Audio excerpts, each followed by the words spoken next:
Dan di situ Mbak Ningsih ngelihat tangan Mina ini itu keluar kuku yang tajam-tajam banget, mirip seperti silet bahkan. Di dalam pohon beringin itu ada sebuah perkampungan jin yang dihuni oleh beberapa anggota keluarga. Nah, di situ ada makhluk yang benar-benar jahat.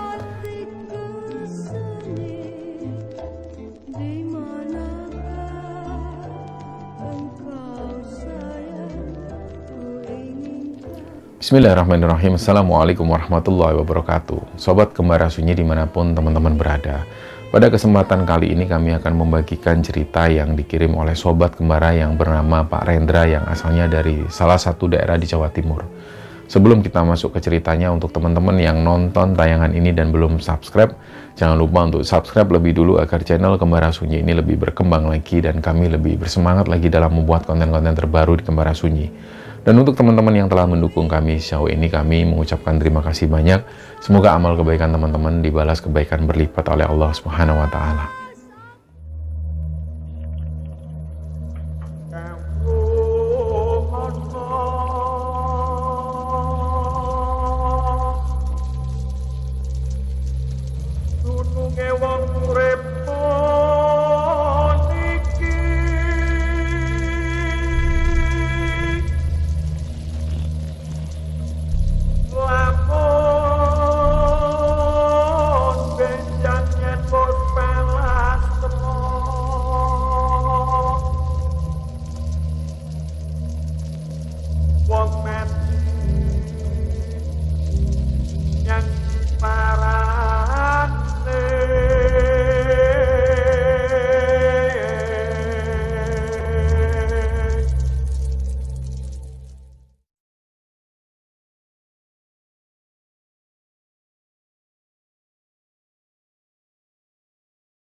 Ya teman-teman sekalian, di episode kali ini kami akan membagikan sebuah cerita kiriman. Jadi cerita ini dibagikan oleh Sobat Kembara. Beliau ini bernama Bapak Rendra dan beliau sudah menyamarkan semua tokoh dalam cerita ini. Nah, Pak Rendra ini bercerita bahwa beliau dulu menikah dengan istrinya yang bernama Bu Leli itu di sekitaran tahun 87. Nah, disitulah kemudian Pak Rendra dan Bu Leli ini mengalami sebuah peristiwa yang sangat ganjil sekali. Dan ini ada hubungannya dengan sejarah di masa lalu. Sampai kemudian ketika Pak Rendra ini dapat informasi atau dapat petunjuk dari guru spiritualnya atau guru ngajinya, dari sinilah kemudian Pak Rendra dan warga desa yang ada di sana itu kayak mendapat sebuah pencerahan lah, bahwasanya semua yang terjadi di kampungnya itu bukan karena arwah gentayangan, tapi memang ada sosok jin yang sudah lama sekali tinggal di desanya. Nah, kita mundur dulu ceritanya di sekitaran tahun 65. Mungkin teman-teman juga ada yang tahu tentang sejarah ini. Di tahun 65 itu ada peristiwa yang benar-benar gempar sekali. Kalau teman-teman tahu, ada gerakan G30S PKI, di mana waktu itu beberapa jenderal ini dibunuh. Dan setelah kejadian itu, setelah kejadian pembantaian ini, pihak dari pemerintah itu memutuskan bahwa yang bertanggung jawab atas pembantaian ini adalah orang-orang PKI. Jadi mulai semenjak saat itu, mulai tahun 65 setelahnya itu banyak sekali pembantaian-pembantaian yang dilakukan orang-orang kepada orang PKI atau bahkan orang yang dituduh PKI. Jadi aku pernah dengar juga cerita ini dari beberapa temanku yang rumahnya di daerah Jawa Timur, di daerah Madiun dan sekitarnya. Dulu bapaknya itu bahkan pernah dituduh sebagai seorang PKI, padahal bapaknya ini adalah orang biasa yang sama sekali tidak terlibat dengan organisasi PKI atau sayap-sayap PKI. Kejadiannya waktu itu di sawah ketika beliau mencangkul, tiba-tiba didatengin beberapa rombongan dan langsung dituduh, iki PKI, ini PKI. Akhirnya diseret dan kemudian dibantai. Nah, banyak kejadian-kejadian semacam ini. Bahkan kalau kita membaca sejarah, di kali di daerah Surabaya itu, ini sempat mampet. Sempat airnya itu tiba-tiba menyusut. Dan konon kabarnya ini adalah karena tersumbatnya beberapa kali yang menuju ke Surabaya itu karena mayat. Jadi sampai seperti itu teman-teman. Nah, kita kembali di cerita yang tadi di tahun 65 itu, di sebuah desa di Jawa Timur. Kita nggak akan sebutkan nama desanya, karena kebiasaan di Kembara Sunyi itu kalau kita sudah ngasih petunjuk daerahnya di mana, selalu teman-teman ini tahu, bisa menebak nama daerahnya. Jadi ini benar-benar kami rahasiakan. Di sebuah daerah di Jawa Timur, kita sebut nama desanya ini Desa Beringin. Karena di situ ada sebuah pohon beringin yang cukup tua. Nah, di Desa Beringin ini, pada saat kejadian 65 itu ada seorang warga, namanya Mbak Mina. Mbak Mina waktu itu posisinya ini lagi hamil sekitar 5 bulanan. Nah, suami Mbak Mina ini namanya Mas Teguh. Waktu itu Mas Teguh dan Mbak Mina ini tinggal di rumah mertuanya. Dan ketika ada peristiwa semacam ini, semua daerah dan semua desa ini benar-benar mencekam. Nah, waktu itu Mas Teguh memang terbiasa dia keluar menuju ke kantor percetakan. Memang kerjanya Mas Teguh seperti ini. Dan sempat diingatkan oleh mertuanya, "Guh, nggak usah keluar dulu, sudah nggak usah kerja dulu. Ini kondisinya ini mencekam." Khawatir. Mertuanya ini khawatir kalau tiba-tiba Mas Teguh dituduh PKI terus disembelih di situ.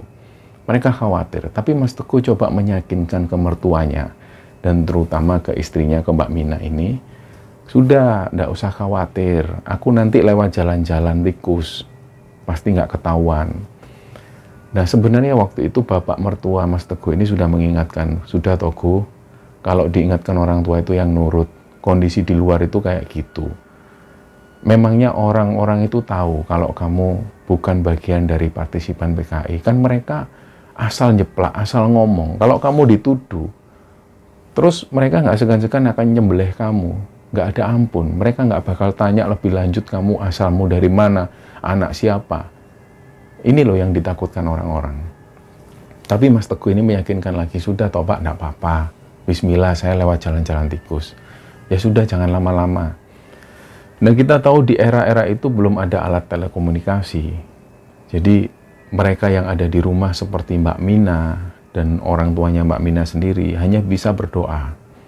Mendoakan supaya Teguh ini pulang kembali ke rumah dengan selamat. Apalagi waktu itu Mbak Mina lagi hamil yang butuh banget perhatian dari suaminya. Nah, singkatnya sekitar jam 1:30 dini hari, seharusnya Mas Teguh ini sudah pulang ke rumah. Tapi sampai jam 1:30 dini hari Mas Teguh belum juga pulang. Yang akhirnya membuat Mbak Mina ini khawatir. Di situ orang tua Mbak Mina juga khawatir menunggu kedatangan Mas Teguh ini. Dan nggak lama kemudian datang salah satu warga desa. Beliau ini agak berlarian menuju ke rumah Mbak Mina. Terus ketuk-ketuk, "Assalamualaikum, assalamualaikum." Yang buka pertama kali ini bapaknya Mbak Mina. "Waalaikumsalam, loh ada apa Pak Jo?" Nah, Pak Jo ini memang orang sana. Terus Pak Jo itu wajahnya sudah pucat, beliau ketakutan. Belum sampai Pak Jo ini ngomong, Pak Jo sudah nangis. Nangis, beliau tidak bisa melanjutkan pembicaraannya. "Apa Jo?" Semua akhirnya takut. Nah, Pak Jo ini cuma bilang, "Teguh Pak, Teguh diseret ke sana Pak, diseret ke lapangan sana." Nah, sontaklah waktu itu Mbak Mina ini jatuh, dia nangis saat itu juga. Karena keluarga sudah bisa membayangkan siapapun yang diseret ke lapangan tersebut sudah dipastikan pasti dia akan meninggal, dihabisi dengan cara disembelih dengan pedang. Waktu itu bahkan mereka ini tahu kalau mereka orang-orang yang membantai beberapa korban ini menggunakan pedang Jepang. Nah, disitulah kemudian Mbak Mina ini sudah nggak bisa berkata apa-apa lagi, dicoba ditenangkan oleh kedua orang tuanya. Si ibunya Mbak Mina ini bahkan sempat bilang, "Sudahlah, insya Allah suamimu ini tidak apa-apa.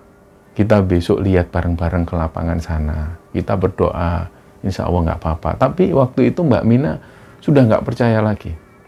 Karena Mbak Mina sudah yakin betul bahwa suaminya ini pasti sudah meninggal, nggak mungkin selamat. Nah, sampai sekitar jam 5:30 setelah subuh itu, kemudian Mbak Mina bersama kedua orang tuanya menuju ke lapangan, memastikan betul. Jadi, beliau ini sempat mencari keberadaan Mas Teguh, atau minimal, paling tidak dia bisa melihat jasadnya Mas Teguh. Nah, di situ di lapangan yang dekat kali ini banyak sekali mayat sudah bergeletakan dan beberapa di antaranya ini sudah hanyut di sungai. Sampai waktu itu Pak Jo ini teriak-teriak, Mbak Mina, ini apa? Sapu tangannya Mas Teguh. Begitu Mbak Mina ngelihat, memastikan bahwa ini adalah sapu tangan milik suaminya. Mbak Mina langsung dia ini pingsan di tempat. Dan hampir sekitar setengah jam Mbak Mina itu pingsan di sana. Terus kemudian dibawa pulang lagi ke rumah. Jadi jenazah atau jasad Mas Teguh ini sudah nggak ketemu. Yang bisa ditemukan hanyalah sapu tangan dari Mas Teguh. Dan di situ ada cipratan darah juga. Dan ketika Mbak Mina berada di rumah, sempat disuruh makan sama bapaknya. Tapi Mbak Mina sudah nggak mau lagi menyentuh makanan tersebut. Terus beliau ini langsung menuju ke toilet. Awalnya keluarga nggak curiga, bapak ibunya nggak curiga sama sekali kenapa kok Mbak Mina masuk ke toilet. Ternyata disitulah ibunya ini sudah mulai merasa khawatir kok anak ini nggak keluar, sudah hampir 5 menit lebih. Nah, begitu ditobrak, ternyata Mbak Mina ini pas waktu masuk toilet, beliau itu sudah bawa gunting. Dan gunting ini ditusuk-tusukkan ke arah perutnya. Jadi Mbak Mina ini meninggal di toilet dalam keadaan bayinya juga meninggal. Nah, singkatnya Mbak Mina pun dimakamkan dan setelah kejadian itu Desa Beringin ini gempar. Jadi selain ada peristiwa pembantaian terhadap orang-orang PKI atau orang yang dituduh PKI, kampung ini juga gempar dengan adanya penampakan sosok perempuan yang warga percaya bahwa sosok ini adalah arwahnya Mbak Mina. Jadi setiap kali ketika ada orang yang ngelihat keluar memastikan keadaan aman, si orang atau warga ini selalu ditemui sosok perempuan, yang perempuan ini di bagian perutnya itu sudah berdarah-darah. Tanpa ngomong apapun, tapi seringnya sosok perempuan ini melambai-lambai. Nah, kejadian ini nggak berhenti sampai di sana. Kira-kira di tahun 1966, di bulan Maret, ketika pembantaian massal ini sudah lambat laun sudah berhenti. Jadi sudah nggak ada lagi pembantaian-pembantaian, itu di sekitar bulan Maret, kondisi desa ini sudah mulai kondusif kembali. Orang-orang sudah berani keluar di malam hari. Tapi tidak dengan teror Mbak Mina ini.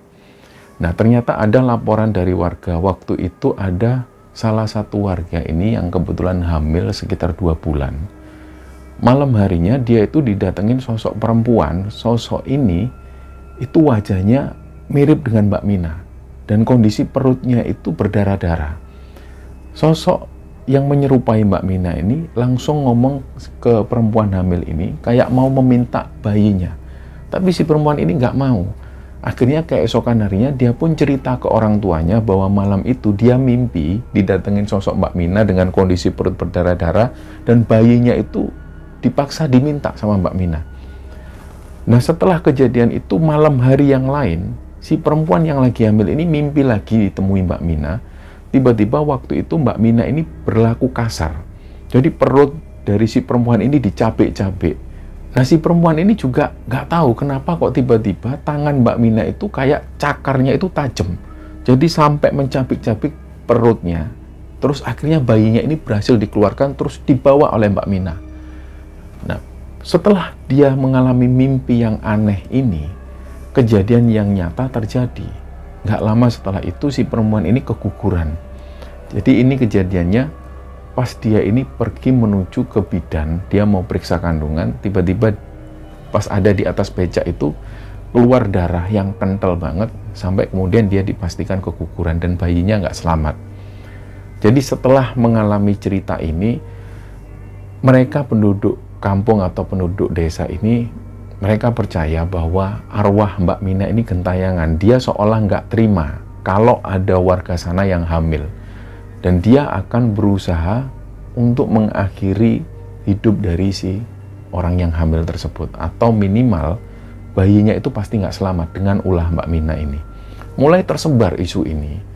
Bahkan keluarga Mbak Mina sendiri pun juga mendengar berita ini. Mereka seolah nggak terima, tapi di satu sisi lain mereka menyayangkan kok anaknya dituduh sebagai arwah gentayangan. Mereka sebenarnya sedih. Apalagi mereka tahu bahwa Mbak Mina dalam posisi yang dia tewas itu, dia masih menyimpan rasa sakit hati melihat suaminya yang digorok. Jadi pada saat itu kondisi kampung ini benar-benar gempar.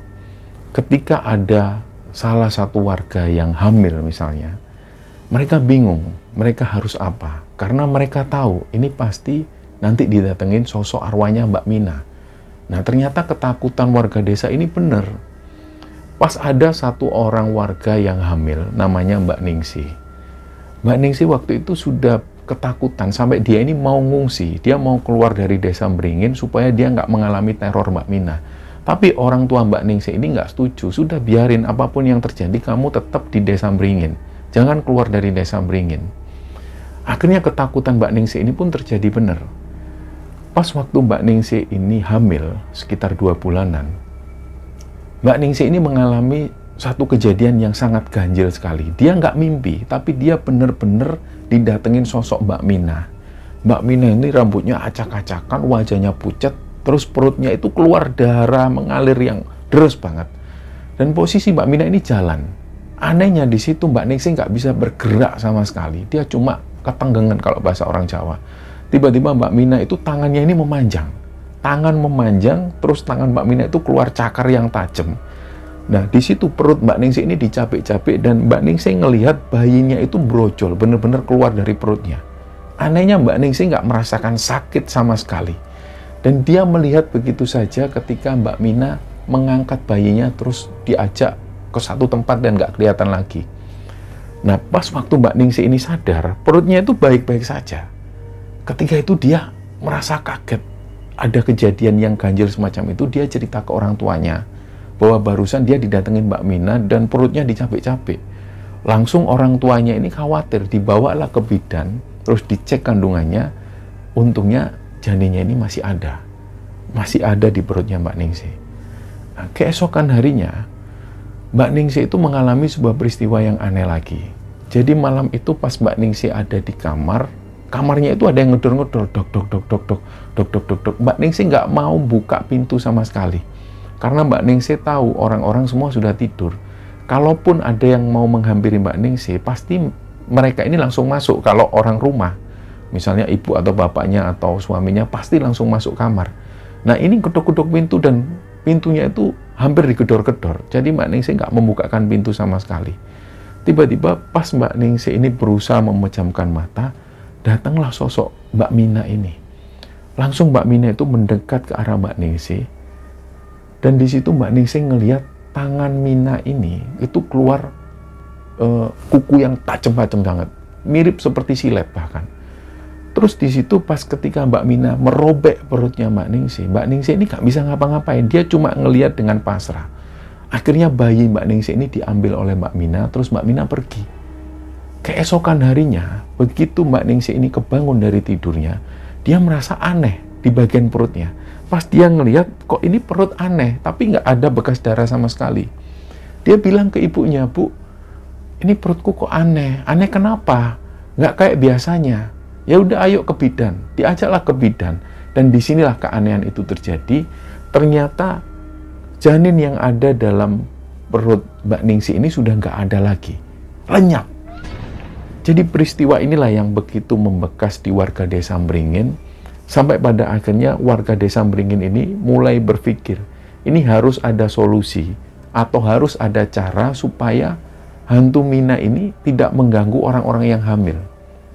Nah, waktu itu di sekitaran tahun 1968, ada satu warga itu yang membawa seorang paranormal dari luar desa. Didatangkan katanya dari luar pulau. Didatangkanlah si paranormal ini. Terus beliau itu mengecek keadaan desa. Beliau ini namanya Pak Budi. Terus Pak Budi, seorang paranormal tersebut ini menyarankan kepada warga desa. Kalau ada warga desa sini yang hamil, yang disinyalir hamil atau sudah dipastikan hamil, baiknya kalian itu menyediakan satu buah telur ayam kampung, diletakkan persis di depan pintu. Terus setelah itu harus juga meletakkan beberapa bunga 7 rupa persis di samping telur tersebut, dan juga harus ada satu buah kelapa. Nah, setiap kali menjelang maghrib, pintu-pintu rumah kalian itu harus kalian tutup. orang yang hamil ini dilarang sama sekali keluar sampai adzan maghrib berkumandang. Jadi ini diwanti-wanti. Jadi terutama setelah adzan asar sampai menjelang adzan maghrib ini, si perempuan ini nggak boleh keluar. Dan baiknya keluarga yang ada di sana juga nggak usah keluar. Pintu harus ditutup rapat-rapat dan si perempuan yang hamil harus masuk ke kamarnya dan pintu juga ditutup rapat. Nah, akhirnya hal ini pun dilakoni oleh orang-orang. Pada saat itu ada satu warga yang hamil. Mereka ini pengantin baru. Karena info ini sudah menyebar, jadi petunjuk ini pun dilaksanakan. Si orang yang hamil ini namanya Buria. Buria langsung menyediakan telur ayam kampung, menyediakan satu buah kelapa, dan juga bunga 7 rupa persis diletakkan di depan pintu rumah. Dan ketika selesai adzan asar berkumandang, Buria ini langsung masuk ke dalam kamar, pintu kamar ditutup rapat, dan pintu rumah juga ditutup rapat. Nah, kejadian yang dialami Buria ini, beliau hanya mengalami kejadian-kejadian ganjil, yaitu didatengin sosok Mbak Mina di malam hari. Tapi dia ini bisa bertahan sampai bahkan bayinya lahir. Nah, setelah bayinya lahir, warga kampung ini bingung lagi. Ini kalau bayi sudah lahir, apakah masih melakukan ritual semacam ini? Apa masih naruh sajen tersebut? Mereka nggak tahu. Karena pada saat itu, si paranormal Pak Budi ini tidak menjelaskan apakah sampai bayinya ini lahir atau enggak. Jadi mereka kebingungan. Dan waktu itu Buria ini, setelah anaknya itu lahir, beliau nggak naruh sesajen semacam tersebut. Jadi sajen ini pun dihilangkan. Ketika itu, anak Buria ini usianya 3 bulan. Tiba-tiba Buria itu mengalami peristiwa yang ganjil. Waktu itu Buria merasa, ketika Buria ada di dalam rumahnya itu kondisinya pagi hari. Tiba-tiba suasananya berubah menjadi senja, persis seperti menjelang maghrib. Terus di situ pintu rumah Buria ini kebuka, beruak. Muncullah sosok Mbak Mina. Tapi wajah Mbak Mina itu benar-benar menyeramkan. Terus Mbak Mina ini masuk rumah, langsung ngambil bayinya tersebut, dibawa kabur. Nah, ketika Buria ini sadar, bayinya ini sudah nggak ada dalam genggamannya lagi. Akhirnya dicarilah keliling kampung. Orang-orang keluar semua membawa peralatan rumah tangga, dipukul-pukul, tong, tong, tong, tong, tong, tong.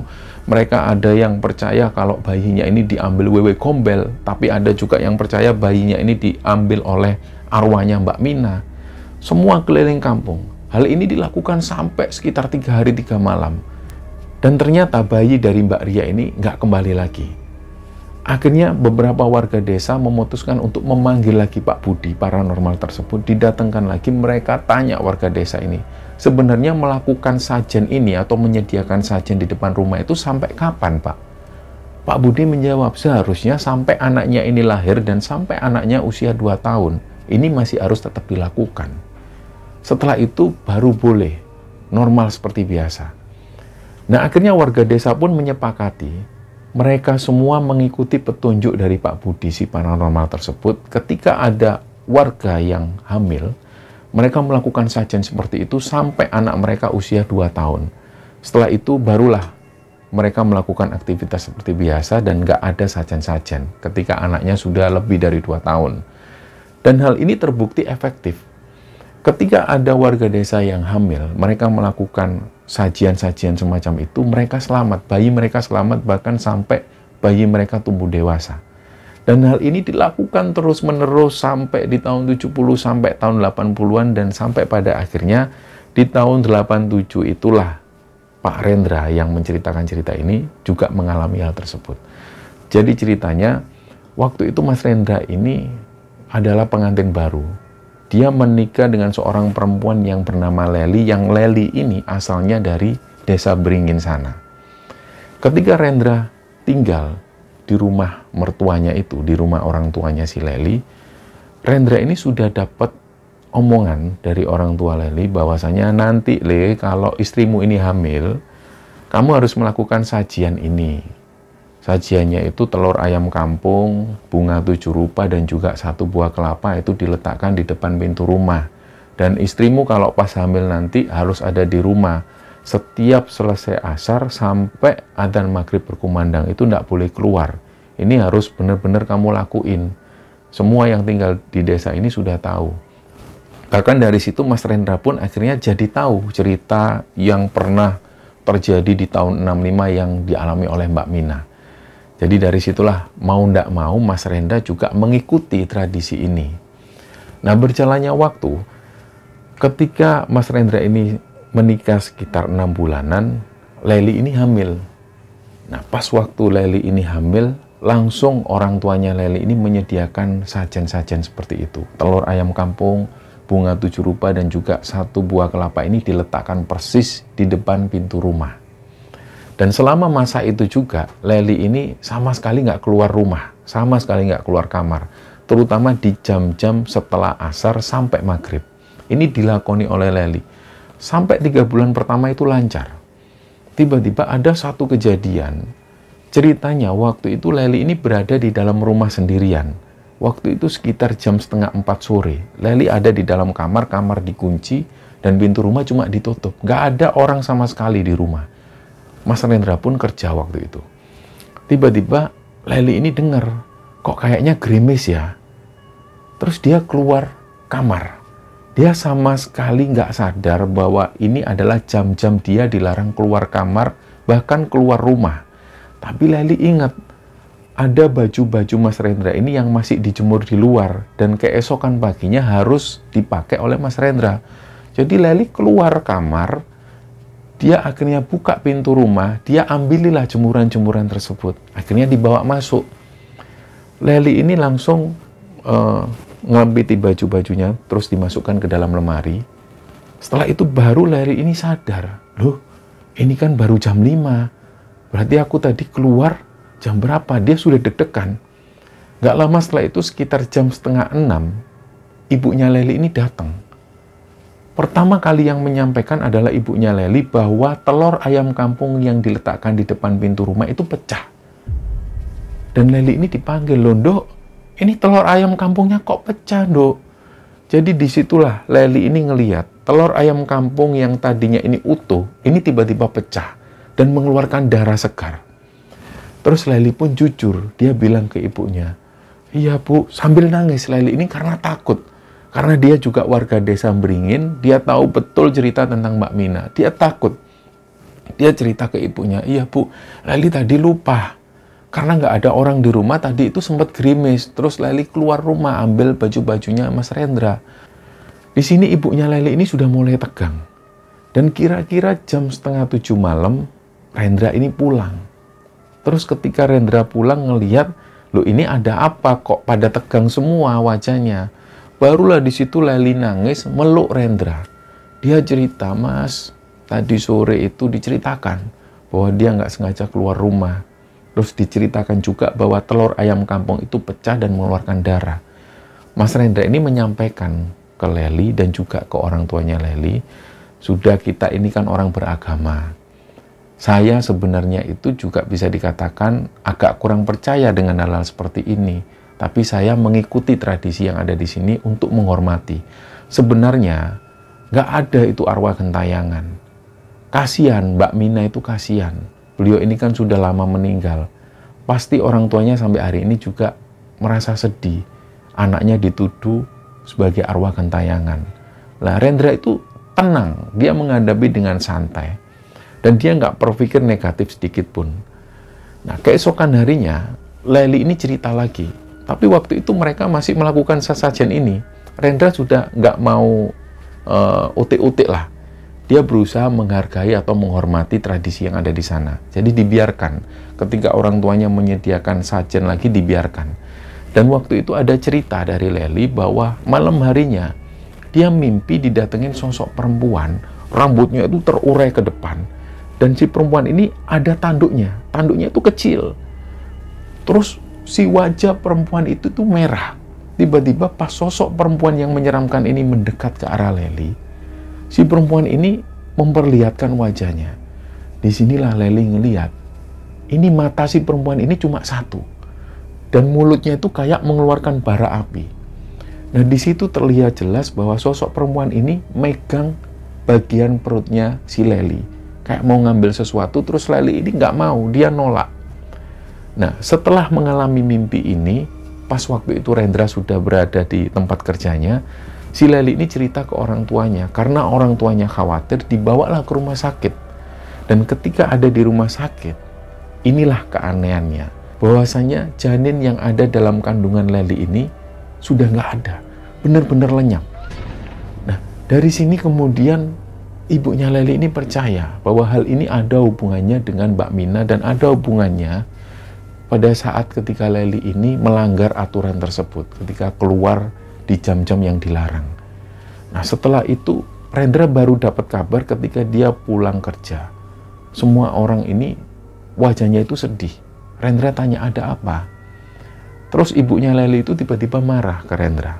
Intinya ya menyalahkan Rendra. Ini loh, kalau kamu nggak percaya kan? Ini buktinya istrimu ini loh, kandungannya hilang. Janin yang ada dalam perut istrimu ini nggak ada, Rendra. Ayo, kamu bisa jelaskan nggak ini? Hal yang nggak masuk akal ini kamu bisa jelaskan. Di situ Rendra ini shock. Akhirnya pada saat itu juga Leli ini diajak ke rumah sakit, dipastikan lagi oleh Rendra. Dan di sini Rendra benar-benar melihat sendiri bahwa bayi yang ada dalam kandungan istrinya itu benar-benar lenyap, nggak ada sama sekali. Bahkan bekasnya pun nggak ada. Akhirnya Rendra pun pulang. Dia berusaha menenangkan diri. Dia ini berusaha berpikir secara logis, kok bisa? Tapi kenyataannya kok seperti ini? Dia coba untuk berpikir secara logis, tapi dia merasa dia dihadapkan dengan situasi yang aneh. Memang benar-benar hal ini nggak masuk akal. Terus secepat itu juga, keesokan harinya, Rendra ini menuju ke guru ngajinya. Dia ini punya guru ngaji yang sudah dianggap orang tuanya sendiri oleh Rendra. Namanya itu Mbah Suci. Mbah Suci ini orangnya itu sangat sederhana sekali. Awalnya Rendra cerita. Jadi Rendra cerita kejadian yang pernah terjadi di Desa Beringin di tahun 65 tentang Mbak Mina. Dan tentang kepercayaan warga kampung yang mereka ini percaya ketika ada warga yang hamil, ini harus dilakukan sajen seperti itu agar tidak diganggu arwah gentayangannya Mbak Mina.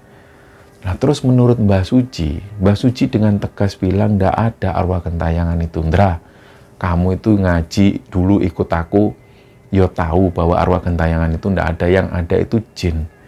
Jin itu sengaja menyerupai Mbak Mina dan dia berusaha mengelabui orang-orang supaya orang-orang berpikir bahwa inilah yang diperbuat oleh Mbak Mina. Sebenarnya bukan. Terus akhirnya Mbah Suci ngomong ke Rendra, gini aja loh, kalau aku kuat, perjalanan agak jauh, aku pengen main ke desa istrimu itu. Tapi ini kondisi kesehatanku ini nggak kuat, Ndra. Memang Mbah Suci ini sudah susah untuk berdiri. Akhirnya Rendra ini cuma dikasih saran sama Mbah Suci, setiap apapun itu yang terjadi di kampung tersebut, kamu harus selalu ingat bahwa ini atas izin Allah. Dan yang kedua, yang bisa kamu lakukan sekarang memang benar, menjelang maghrib, ada baiknya orang yang hamil ataupun anak-anak kecil ini masuklah dalam rumah, karena energi mereka itu lagi kuat-kuatnya. Ya, kita nggak mau ada kejadian apapun yang terjadi di kampung tersebut. Tapi sementara ini, Mbah ini cuma bisa usul seperti itu. Ini saran dari Mbah. Nah, akhirnya Rendra pun balik lagi ke Desa Beringin tersebut. Terus orang tua dari Mbak Leli ini masih tetap menyediakan sajen tersebut. Meskipun waktu itu Mbak Leli ini nggak hamil. Dan setelah kegugurannya itu, Mbak Leli ini belum hamil lagi. Sampai sekitar hampir 1 tahunan lah. Pada saat itu Rendra ini sempat bawa Mbak Leli ke dokter kandungan untuk memeriksakan apakah kandungannya baik-baik saja. Dan menurut pihak rumah sakit, kandungan Mbak Leli baik-baik saja dan kondisi dari Rendra pun juga sehat. Mereka masih bisa berpotensi untuk punya anak. Tapi mereka santai. Mereka tidak terlalu memikirkan hal itu. Dan tiba-tiba ada kabar. Adiknya Mbak Leli yang waktu itu baru menikah ini hamil. Akhirnya karena nggak mau kecolongan lagi, orang tua Mbak Leli menyediakan hal yang sama, menyiapkan sajen dan segala macam. Terus tiba-tiba yang dilihat oleh Mbak Leli dan juga Mas Rendra ini, adiknya Mbak Leli itu mengikuti semua. Jadi dia ini disiplin betul. Ketika setelah asar, dia sudah berada di dalam kamarnya dan nggak bakal keluar. Apapun yang terjadi nggak bakal keluar. Makan atau minum diantar. Jadi karena dia ini mengikuti hal itu, sampai usia kandungan si adiknya Mbak Leli ini sekitar 6 bulan. Hal ini berjalan lancar. Nah, tiba-tiba sore itu Mbak Leli ini lagi nyapu-nyapu halaman seperti biasa. Terus tiba-tiba Mbak Leli ngeliat, loh, telur ayam kampung yang ada di depan pintu itu kok pecah. Dan pecahnya ini seperti dulu yang pernah dilihat oleh Mbak Leli, pecah dan mengeluarkan darah segar, kental banget darahnya. Mbak Leli kaget. Dia mengetahui bahwa adiknya itu sangat disiplin sekali, nggak pernah keluar di jam-jam terlarang, tapi kok telur ini pecah. Akhirnya Mbak Leli ngomong ke ibunya, Bu, telur ayam kampungnya pecah. Nah, ibunya kaget. Ayo periksaan adikmu, periksaan. Langsunglah dibawa ke rumah sakit. Setelah diperiksa, kandungan adiknya ini aman. Masih ada di dalam perutnya. Janinnya masih sehat.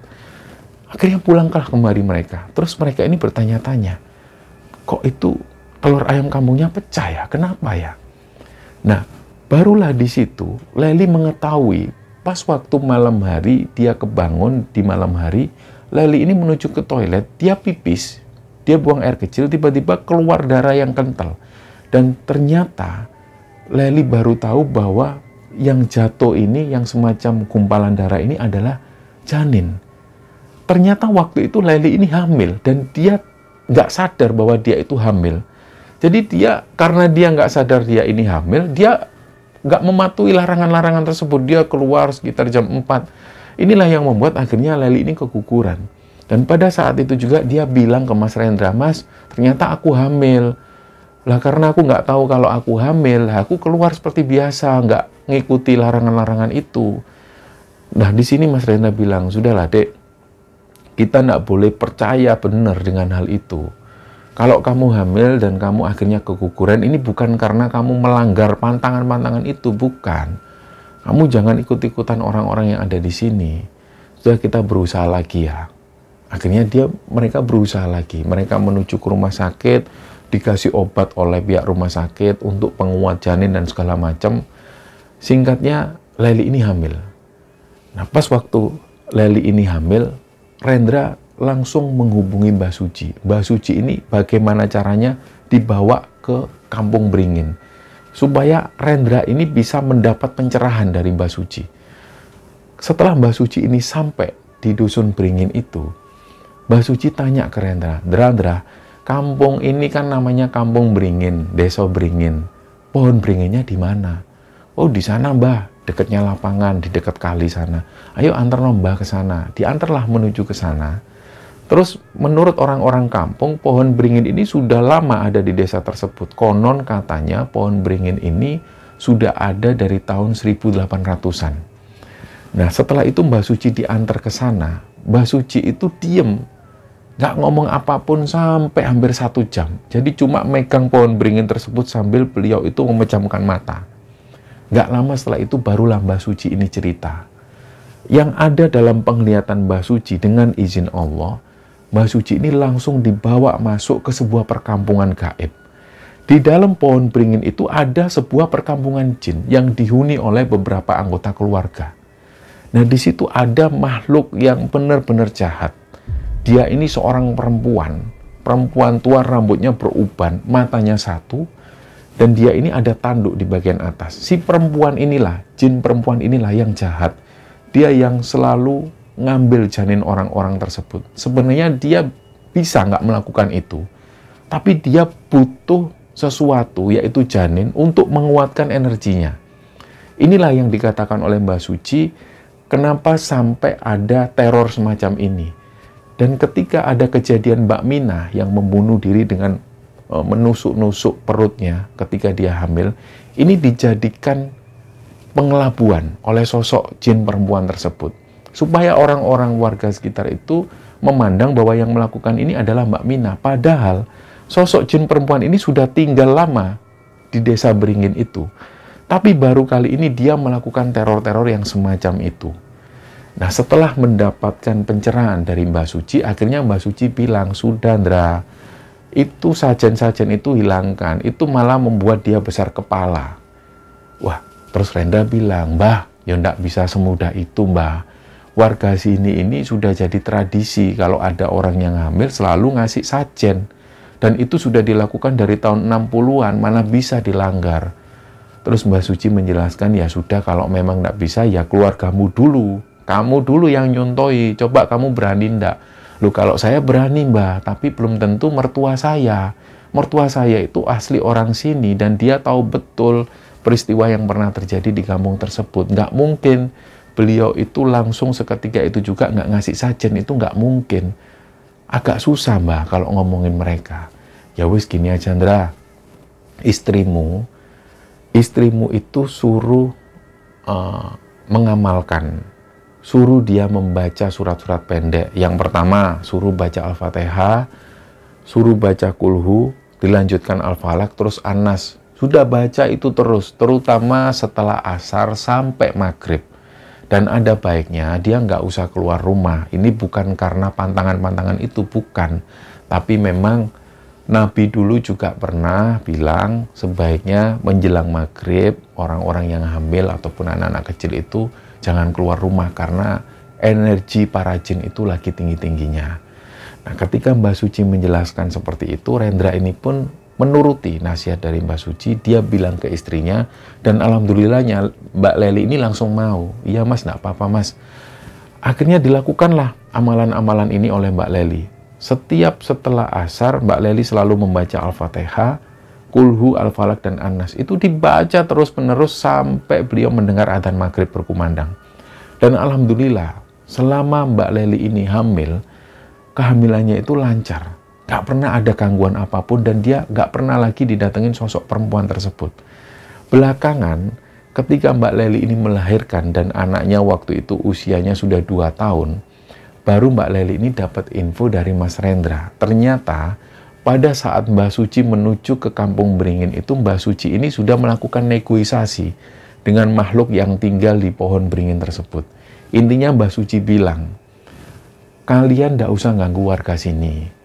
Jangan dikira warga sini itu nggak punya senjata untuk memusnahkan kalian. Kalian bisa saja dipindahkan dari kampung sini. Kalian itu harus merasa bersyukur kalian sudah dikasih tempat tinggal di sini dan warga desa tersebut nggak mengganggu keberadaan kalian. Jangan sampai warga desa ini marah karena perbuatan kalian." Jadi Mbah Suci ini sempat ngancam kepada mereka, terutama kepada sosok perempuan, jin perempuan yang sering mengganggu warga sekitar dan sering mengambil janin mereka. Ketika diancam oleh Mbah Suci seperti ini, mereka pun akhirnya jadi patuh. Mereka nggak pernah lagi mengganggu warga sekitar. Dan sampai ketika itu Mbak Leli ini melahirkan anak kedua, Mbak Leli tetap ngasih wejangan-wejangan ke keluarganya bahwa nggak usah ada sajen-sajen seperti ini lagi. Dan orang kedua yang menuruti kata-kata dari Mbak Suci adalah adik Mbak Leli sendiri. Di kehamilan yang kedua adiknya Mbak Leli, dia sudah nggak pakai sajen-sajen ini lagi. Barulah di situ orang tua Mbak Leli baru percaya bahwa ini bukan karena arwah gentayangan Mbak Mina. Ini karena jin yang mengganggu warga desa. Dan ketika mereka tidak melakukan itu, alhamdulillah sudah nggak terjadi apa-apa. Dan amalan-amalan ini masih dilakukan oleh warga desa yang ada di sana. Meskipun sampai hari ini masih ada beberapa warga desa yang masih melakukan sajian-sajian atau ngasih sajen ketika ada anggota keluarganya yang hamil. Nah, cerita inilah teman-teman yang dibagikan oleh Mas Rendra kepada Kembara Sunyi. Dan semoga kisah ini bisa menghibur teman-teman sekalian, dan lebih-lebih semoga kisah ini bisa kita ambil hikmah dan bisa kita ambil pelajaran di dalamnya. Mohon maaf kalau ada salah-salah kata. Wassalamualaikum warahmatullahi wabarakatuh.